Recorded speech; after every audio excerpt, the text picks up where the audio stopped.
Graça e paz, queridos. Tá quente, né? Tá quente, como diz aqui em Curitiba, o calor do janho, né?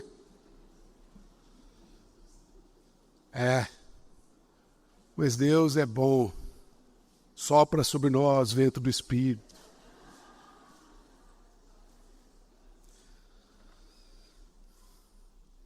Abra sua Bíblia comigo em Mateus capítulo 4, por favor, irmãos.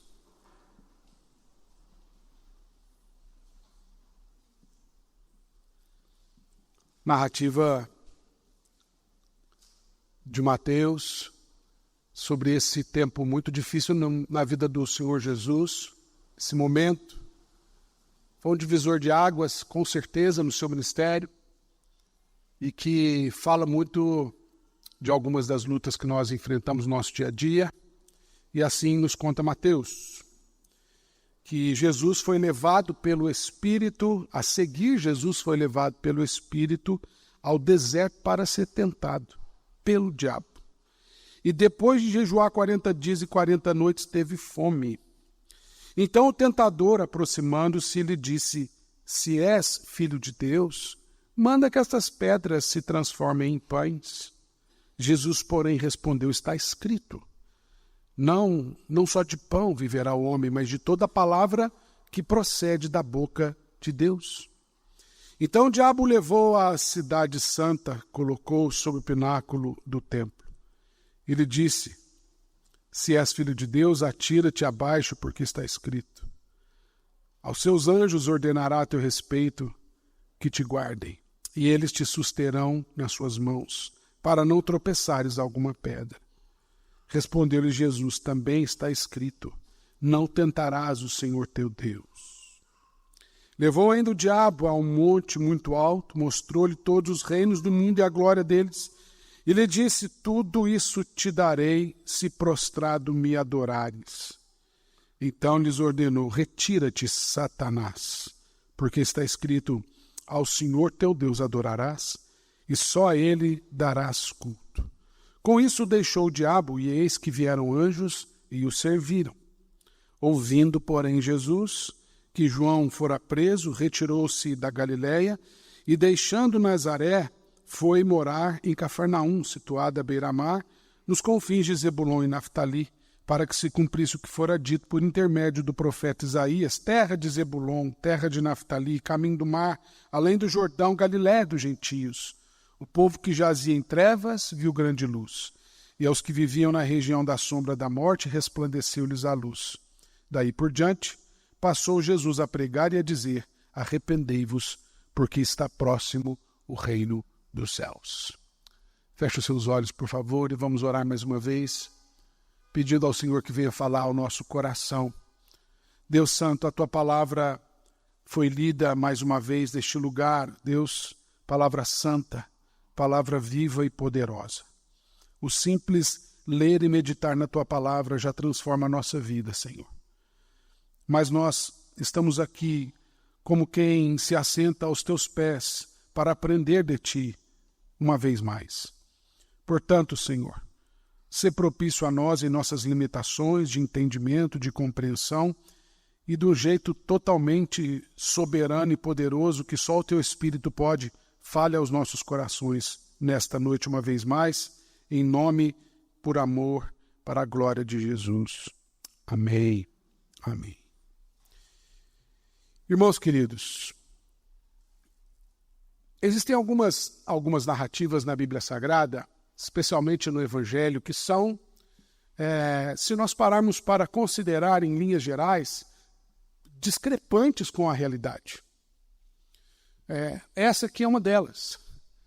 Deus sentindo fome e sede e sendo tentado pelo diabo. Não cabe. Isso aqui não cabe em Deus. Deus, como escreve Tiago, não pode ser tentado, e ele mesmo não tenta ninguém. Como pode algo desta maneira acontecer ao Senhor Jesus? E há tantas outras narrativas nos evangelhos que nós, ao lermos, tiramos essa conclusão com muita facilidade e é incompatível com Deus. A não ser quando nós entendemos que Deus se tornou compatível a nós. E esse é o ponto. As narrativas da humanidade, da dor, da exposição e até mesmo, por que não dizer, da fragilidade humana do Filho de Deus, são para nos aproximar dessa realidade que é nossa. Ao encarnar no ventre de Maria, ao nascer no mundo como uma criança, dependendo de todos os cuidados, crescer, exposto a todos os riscos e perigos que nós vivemos, o Senhor está dando um passo importante na nossa direção. Deus está se identificando conosco. E é maravilhoso, porque isso também não cabe em Deus, a não ser que nós entendamos o profundo amor que Deus tem por nós. João, o clássico versículo do capítulo 3, versículo 16, ali quando narra que Jesus está tendo uma conversa com Nicodemos, um grande sábio, um filósofo, um teólogo. Diz João que ele era um dos principais dos judeus. Ele após uma longa conversa, mostrando para Nicodemos que é necessário que Nicodemos vivesse, que eu e você vivamos uma experiência chamada ali de novo nascimento, ou seja, nascer para uma realidade que nós não nascemos naturalmente. Jesus diz: o que é nascido da carne é carne, o que é nascido do Espírito é Espírito. Não te admito eu te dizer que você importa que você nasça de novo, porque quem não nasce de novo não pode ver o reino de Deus. Um pouco mais adiante ele diz, justificando essas palavras, que Deus amou o mundo de tal maneira que deu o seu Filho unigênito, para que todo aquele que nele crê não pereça, não padeça, não morra, não apodreça, mas tenha vida eterna. A que ponto Deus chegou para se identificar conosco nas nossas fragilidades, na nossa limitação, na nossa condição humana. E isso acontece desde o começo, quando nós olhamos para a narrativa do livro de Gênesis, lá no capítulo 2, é bonitinho a gente ver que o Senhor teve todo o cuidado de plantar um jardim ao oriente do Éden, um lugar chamado de paraíso. Isso quer dizer, a palavra Éden é um lugar paradisíaco, a gente chama esse lugar de planeta Terra, né? E Deus cria isso, ele planta um jardim, ele coloca ali o homem e a mulher. Aliás, ele faz a mulher já dentro do jardim. É bonito a gente ver, né? Como canta a Baby do Brasil com Pepeu Gomes. Tudo azul, Adão e Eva no paraíso, sem pecado, sem juízo, e por aí vai a loucura daqueles dois lá. Mas aquela cena linda, né? Quem já viu o filme da Lagoa Azul na sessão da tarde, né? Ali o Éden, aquela coisa linda, utópica. Quase utópica. Porque ali, naquele lugar paradisíaco, tinha uma serpente, a mais sagaz de todos os animais.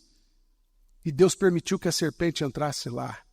E não somente isso, Deus permitiu que a serpente tentasse aquele casal. E não somente isso, Deus permitiu que o casal caísse em tentação. Deus permitiu que o pecado entrasse do mundo, mas em nenhum momento na história Deus virou as costas para o casal.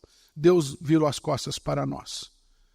E isso é a história bíblica, a história de um Deus que está atrás de nós. Um Deus que olha para nós e que nos expõe em nossas fraquezas, mas que se identifica conosco em cada uma delas. E aqui está a beleza do Evangelho. O Deus que encarnou, que viveu entre nós, que morreu a nossa morte para que vivamos a sua vida, e que ressuscitou, que subiu aos céus, que está sentado à direita do Pai, que está vivo pelos séculos dos séculos e que vai voltar para buscar a minha, você e a sua igreja. Irmãos, Mateus, ele, como disse aqui, estou dizendo, ele narra algumas coisas bastante misteriosas para nós. Há um mistério nesse texto. Tem coisa na Bíblia que a gente não consegue explicar. Algumas com muita dificuldade, poucas com muita facilidade. Mas há coisas que é difícil explicar. E quando a gente não explica, a gente observa e acredita. Agora, existe uma verdade aqui. ou verdades contidas nesse texto que Mateus traz para nós, de acordo com J.C. Ryle, um comentarista muito renomado, reformado, inglês. E ele narra para a gente que algumas coisas nesse texto estão muito claras para nós e que nós não podemos ignorar. E a primeira delas que Ryle destaca é que o diabo é um inimigo real e perigoso. O diabo é um inimigo real e perigoso. Nós olhamos na narrativa bíblica o diabo tentando diretamente na narrativa Adão, Davi, Pedro, Jesus, Paulo, você, eu. E o diabo não apenas é mentiroso, mas em João capítulo 8, versículo 44, Jesus diz que ele é o pai da mentira. Mas muitas vezes, conforme Paulo escreve aos Coríntios, 2 aos Coríntios, capítulo 11, versículo 14, ele se apresenta como um anjo de luz, para enganar, para surrupiar, para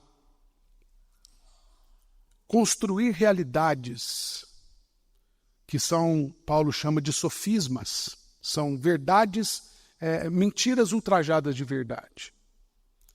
Jesus, inclusive, falou, capítulo 22 de Lucas, versículos 31 e 32, advertindo Pedro, que era numa postura arrogante, dizendo que ia com Jesus até o final, que não ia deixar que nada acontecesse com Jesus. Jesus falou para ele assim: Pedro, eis que o diabo desejava vos peneirar como quem peneira o trigo, e eu roguei para que vocês não fossem consumidos.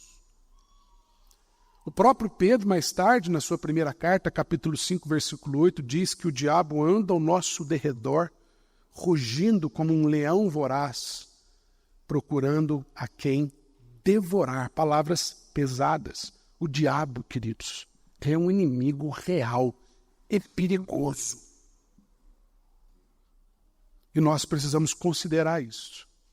Segunda verdade que o texto, de acordo com J.C. Ryle, o texto nos mostra, é que as tentações não são eventos esporádicos na vida do crente. E é verdade. É o normal. Porque quem busca a Deus é tentado. Só não é tentado quem não busca a Deus, porque não padece tentação, porque não entende pecado como tal. Então a tentação não faz sentido. Pelo contrário, a tentação ganha outro formato, outro contorno. Ela passa a ser boa. Aquele que não conhece a Deus, ele vê o pecado e fala: ô, tentação. Aquele que conhece Deus vê o pecado e fala: Senhor, me livra dessa tentação. Mas a verdade é que ela acontece para um e para outro. É normal na nossa vida. Se Satanás tentou o próprio Filho de Deus, quanto mais a nós.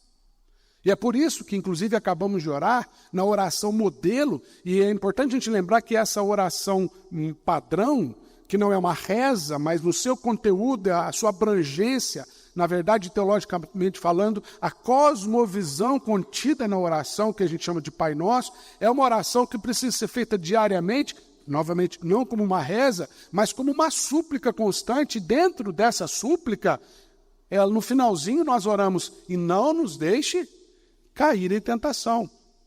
Livra-nos do mal. Ele não diz para a gente orar assim: livra-nos da tentação. Livra do mal, porque a tentação, ela é parte inerente da vida do ser humano que busca a Deus. E não somente isso.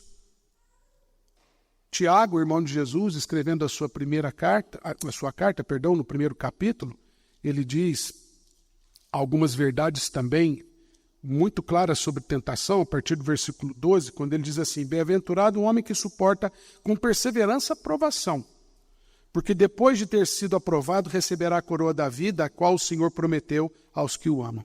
Preste atenção, versículo 13. Ninguém ao ser tentado, diga: sou tentado por Deus, porque Deus não pode ser tentado pelo mal e ele mesmo nem tenta. A ninguém tenta, como dissemos agora há pouco. Ao contrário, preste atenção, cada um é tentado naquilo que cobiça, ou cada um é tentado pela sua própria cobiça, quando essa o atrai e o seduz. Então a cobiça, depois de haver concebido, dá à luz o pecado, e o pecado, uma vez consumado, gera à morte. As tentações, elas são reais. A cobiça do nosso coração também é real. Mas há uma terceira verdade, e essa eu quero destacar para partir para o que queremos ressaltar aqui esta noite, a despeito da verdade sobre o diabo e da tentação como parte natural da vida daquele que busca a Deus. Nós precisamos nos lembrar que é possível vencer as tentações. E a Bíblia Sagrada está cercada de versículos que afirmam isso categoricamente, como a primeira carta aos Coríntios, no capítulo 10, versículo 13, onde lemos assim: não vos sobreveio tentação que não fosse humana, mas Deus é fiel e não permitirá que sejais tentados além das vossas forças. Pelo contrário, juntamente com a tentação vos proverá livramento, de sorte que possais suportar. Ainda na carta que Paulo também escreve aos Gálatas, no capítulo 5, nós lemos no versículos 16 e 17, digo-vos, porém, andai no Espírito, e jamais satisfareis a concupiscência, ou esse desejo, essa tentação carnal, porque a carne milita contra o Espírito contra a carne, porque são opostos entre si, para que não façais o que porventura seja do vosso querer, dialogando com Tiago, em relação à cobiça que nós mesmos desejamos. E ainda, quando nós lemos na próxima carta aqui, na sequência, a carta de Paulo aos Efésios, no capítulo 6, quando ele vem falando sobre batalha espiritual, um tema muito importante, versículo 10, ele diz assim, quanto ao mais, 10 a 12, quanto ao mais sede fortalecidos no Senhor e na força do seu poder, dizendo, revestivos de toda a armadura de Deus, para poderes ficar firmes contra as ciladas do diabo, porque a nossa luta não é contra a carne e sangue, e sim contra os principados e potestades, contra os dominadores deste mundo tenebroso, contra as forças espirituais do mal nas regiões celestiais e tantos outros. É possível vencer as tentações. Por isso, nós notamos que Mateus começa dizendo o seguinte, que Jesus foi levado pelo Espírito. Interessante. Pelo Espírito. Há uma didática nesse enfrentamento de Jesus. Há uma pedagogia profunda. Há ensinamentos que são práticos e que são possíveis de serem colocados em prática, perdão pela redundância, na nossa vida. É possível lidar com as tentações. E esse texto deixa para nós algumas recomendações muito práticas a respeito disso. E eu quero destacar rapidamente algumas delas, para que eu e você sejamos edificados nessa noite. E a primeira delas, fortaleça a sua identidade no Senhor. Fortaleça a sua identidade no Senhor. Tentação, na maioria das vezes, é uma crise de identidade. Note que o diabo chega diante do Filho de Deus sob o seguinte argumento: se és filho de Deus.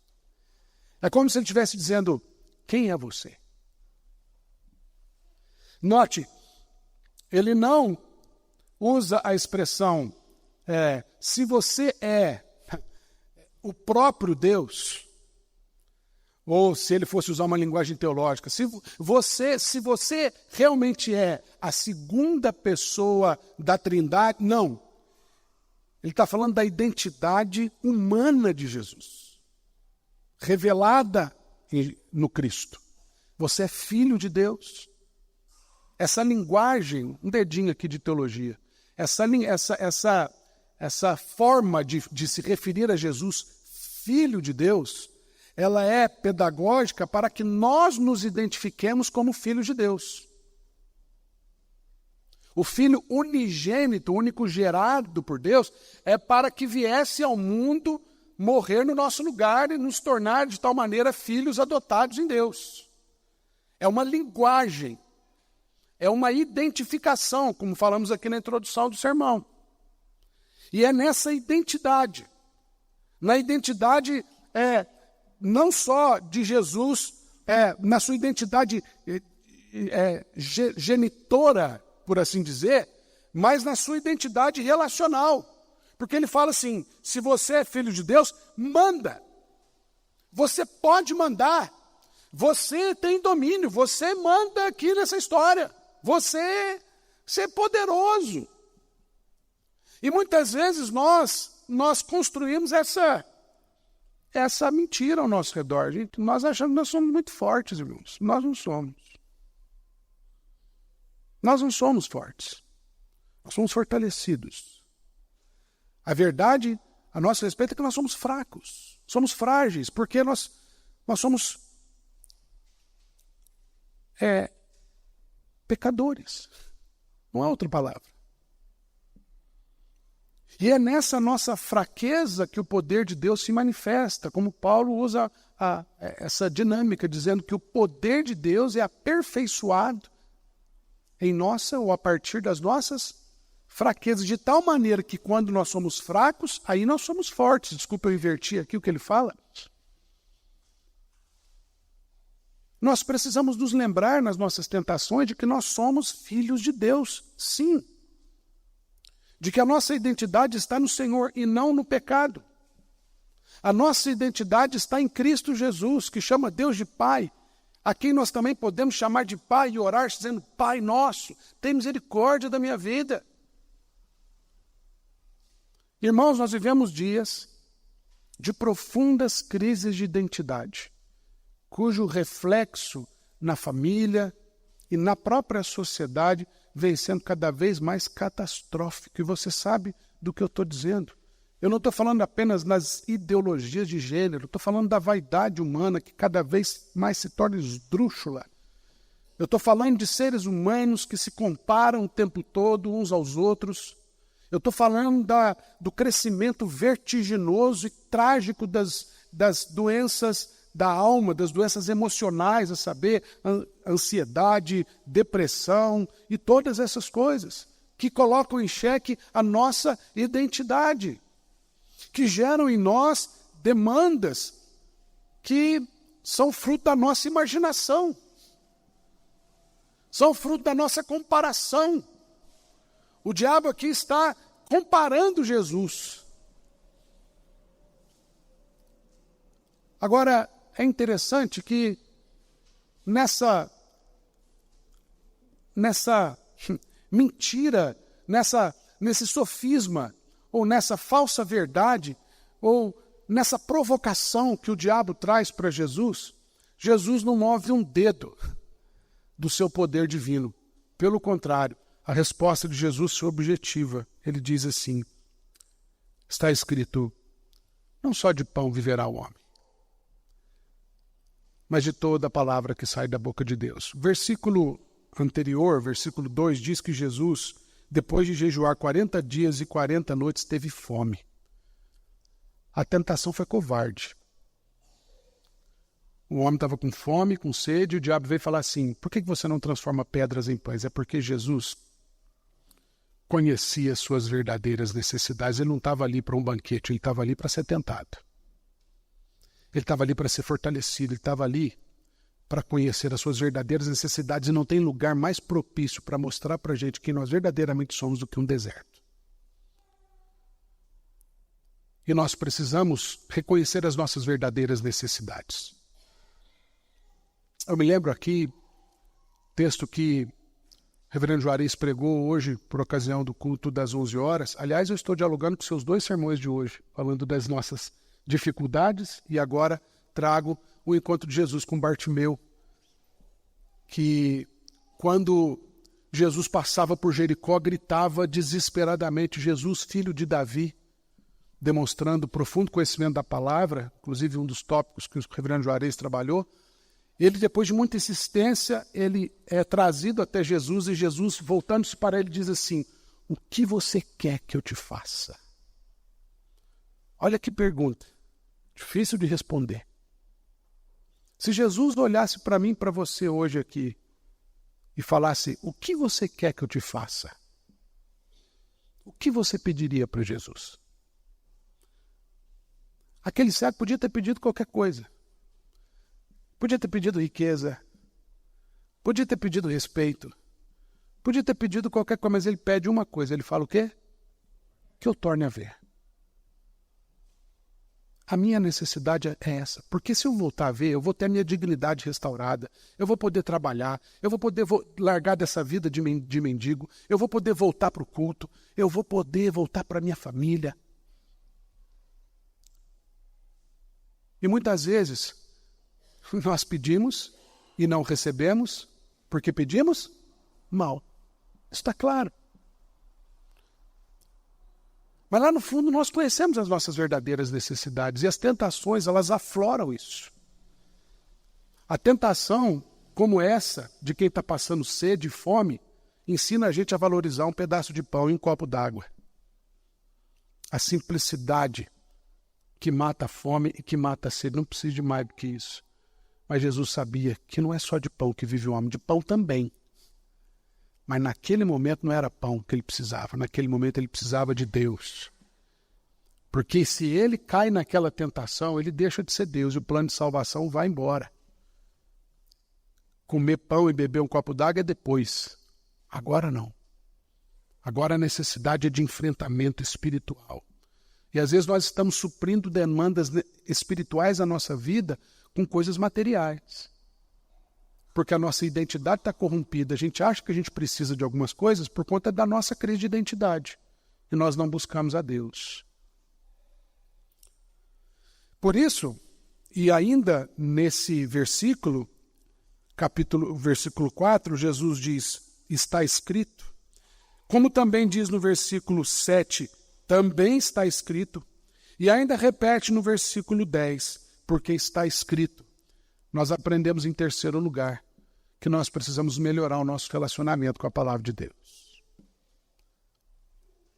Note, não se trata apenas de conhecer a Bíblia.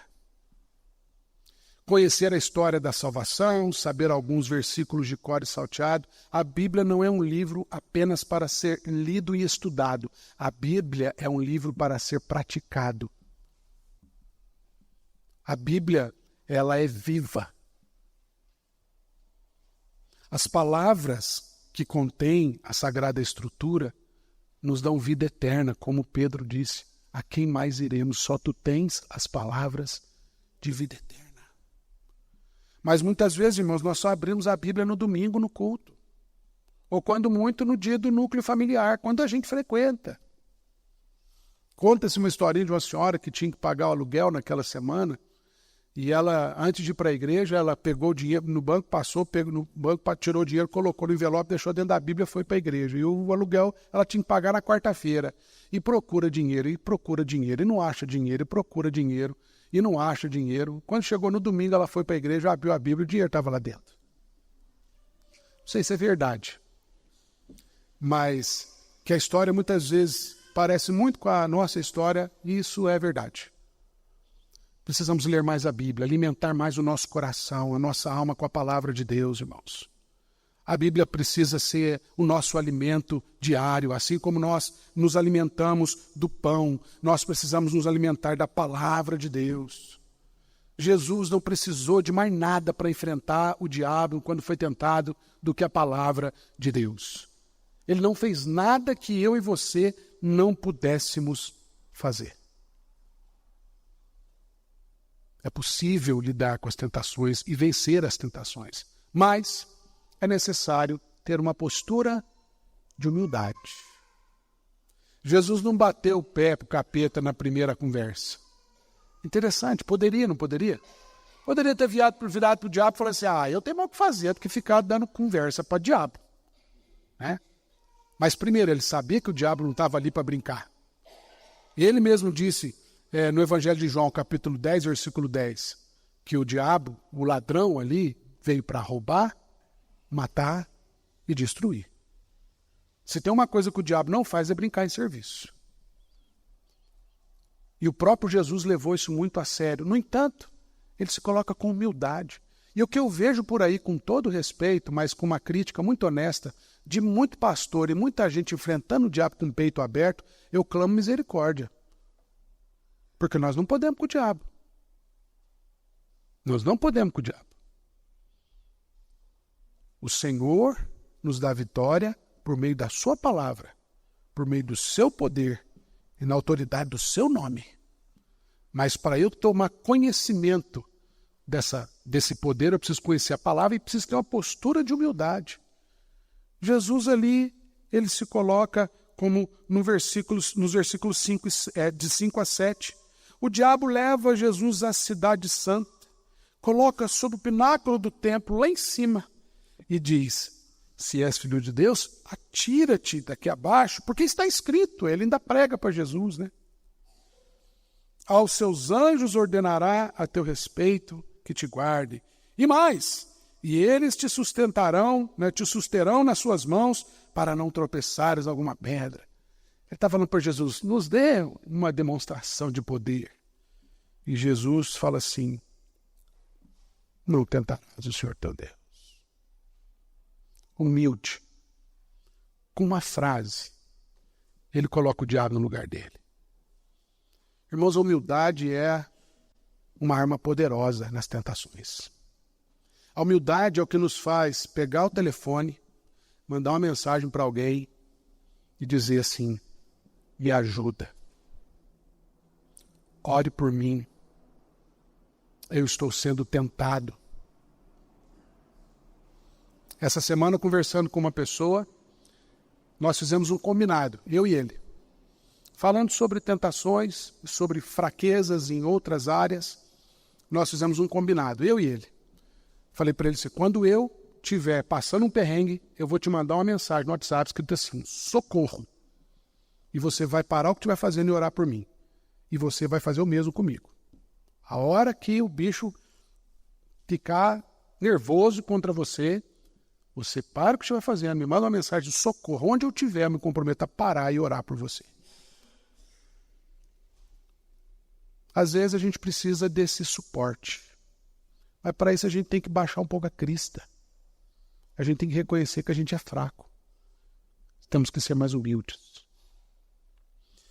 Penúltimo lugar, queridos, nós aprendemos com Jesus, depois dessa fala ordinária do diabo, mexendo com a autoridade de Jesus, com a santidade de Jesus, com o poder de Jesus, na identidade de Jesus. Versículo 8, ele é o golpe, a tentativa pelo menos do golpe final. Levou ainda o diabo a um monte muito alto. Mostrou a Jesus todos os reinos do mundo e a glória deles, e lhe disse, versículo 9, tudo isso te darei se prostrado me adorares. Aí foi o basta. Aí Jesus virou para ele e falou assim: agora chega. E Jesus lhe ordenou: retira-te, Satanás. E novamente na palavra, porque está escrito: ao Senhor teu Deus adorarás e só a ele darás culto. E com isso é que vieram os anjos e o serviram. Porque em penúltimo lugar, queridos, nós precisamos eliminar da nossa vida toda forma de idolatria. Idolatria que muitas vezes está escondida em coisas que nós não percebemos. A idolatria que é qualquer coisa, pessoa, lugar, pensar, qualquer coisa que ocupa o primeiro lugar na nossa vida. E a gente não precisa ir muito longe. Se você é marido, se você é pai como eu, se você ama o que você faz como eu, fica facinho colocar essas coisas no lugar de Deus. E quando a gente se dá conta, a gente está adorando o nosso casamento, a gente está adorando nossos filhos, a gente está adorando o nosso ministério, a gente está adorando um tanto de coisa. Tim Keller, no seu terrível livro Deuses Falsos, diz que o coração do homem é uma fábrica de ídolos. E aqui Jesus bate o pé dizendo: não, é só a Deus que eu adoro. Posso gostar de muita coisa, preciso amar tantas outras, mas render culto e ter uma relação de idolatria, de adoração, não, só a Deus. E a tentação nos pega nesse ponto, queridos. A tentação é amiga da idolatria. Elas conversam o tempo todo. É nos ídolos do nosso coração que o diabo vem passar rasteira na gente. E quando a gente percebe, a gente já está longe demais. Mas Jesus se posiciona. mostrando que é possível. E é maravilhoso a gente ver o final desse encontro no deserto. Quando depois do diabo partir em retirada, o que pressupõe aqui no texto, né? Com isso deixou o diabo, pressupõe não, declara abertamente, eis que vieram anjos e os serviram. Aí, às vezes a gente para, por conta da divisão das perícopes na Bíblia Sagrada, a gente para ali. Mas talvez você tenha até achado estranho. Por que o reverendo Davi leu o seguinte? Porque é uma continuidade. Ouvindo, porém, foi naquele momento, naquele lugar ainda, ali no deserto, sendo tentado pelo diabo, que Jesus recebeu a notícia, né, que o seu primo João havia sido preso. Então, mais uma tentação aqui. Essa não do diabo, mas da própria vida. Porque tem umas notícias que a gente recebe que a gente quer parar.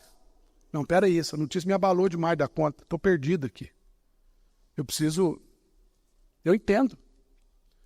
Só que tudo isso impulsionou Jesus para o propósito da sua vida, que está o propósito de Deus durante o tempo de tentação, para fortalecer ainda mais a sua fé, as suas convicções, a sua identidade, as suas necessidades reais, afloradas, o seu relacionamento com a palavra de Deus, uma postura humilde.